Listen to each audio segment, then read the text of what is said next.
May muntag day ako na si Juan Lumpit Jr. from Barangay Winis, no?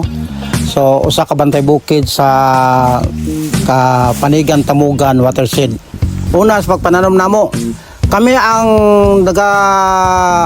naga-maintain una-una sa pagkontrol sa atong mga kasapaan, sa mga illegal logging, sa mga illegal fishing, labaw sa tanan pagpasipala sa atong gitawag nga forest nga mga area.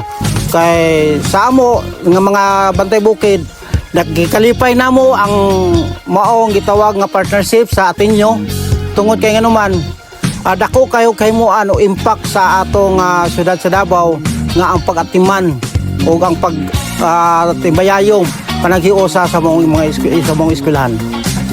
Mayong hapon, ma'am and sir. Ako di ay si Telma Juan Ubod. Usa ka volunteer ini nga bantay bukid.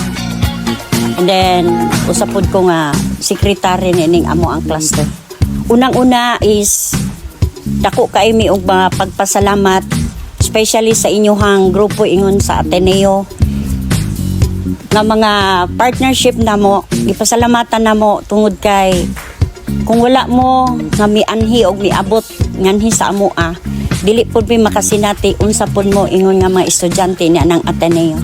And then ikaduha, pasalamatan namo ang inyong suporta especially sa mga tools tungod kay kung wala pud ang inyong suporta sa mga tools daghan mo gihatag sa amo o pasalamatan namo ang tanan tungod kay nagamit o wala na sayang ang inyong support nganhi kanamo ingon nga mga volunteer ni ini nga kabukiran.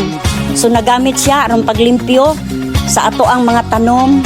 And then pasalamat pud mi tungod kay ni amo nagtabang namo pinaagi sa pagtanom ni ini mga seedling o mga kahoy para idugang na pagproteksya sa ato ang kinaiyahan. Pinaagi sa inyo nahimo pog dako nga impact tungod kay nganuman nakatabang sa atong community diri sa atong Panigan Tamugan Watershed. Tungod sa inyong pagpananom dako kay katabang tungod kay nganuman naghimo kini og dako nga positibo nga magmalambuo ng atong watershed pinaagi sa pagreforest sa atong area. Kunya sa inyong pagtabang sa pagpananom ang kasinatian na mo diri sa bantay bukid og sa pagpartnership nga to kini dako nindot nga umaagi tungod kay nganuman kung wala po atinyo so dili pod mahimo nga ang mga watershed ma-develop pag-ayo. Nahimo may gitawag nga ilado sa mga community kung unsa ang among mga trabaho.